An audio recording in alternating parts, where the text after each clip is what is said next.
शिंदे गटाच्या 20 ते 25 आमदारांवर फडणवीसांचे नियंत्रण. आमदार एकनाथ शिंदेंसाठी नाही तर अमित शहा आणि फडणवीसांच्या सांगण्यावरून सुरतला गेले. संजय राऊतांच्या दाव्यानं खळबळ.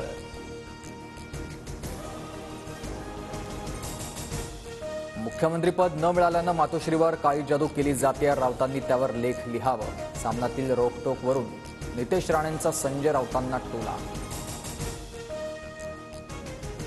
मुख्यमंत्रीपद न मिळाल्यानं शिंदे असमाधानी अवस्थेमध्ये, तसं शिवसेनेच्या आमदारांना सांगितलंय. सामनातून खळबळजनक गौप्यस्फोट. पक्षातील फोन टॅप केले जात असल्याचाही शिंदेंना संशय. सामनातून दावा. राजकारणात कधीही काहीही होऊ शकतं. उद्धव ठाकरे भाजप एकत्र येतील का, या प्रश्नावर ठाकरे गटाच्या विनायक राऊतांचं सूचक उत्तर. बीड जिल्ह्यातील 140 लाखात एमपीएससी पेपरचं आमिष देण्याच्या व्हायरल ऑडिओ क्लिप प्रकरणी 3घांवर कारवाई. पुण्याच्या चाकणमधून 2 अटकेत तर नागपुरातून 1 साथीदार ताब्यात. गुन्हे शाखेकडून तपास सुरू.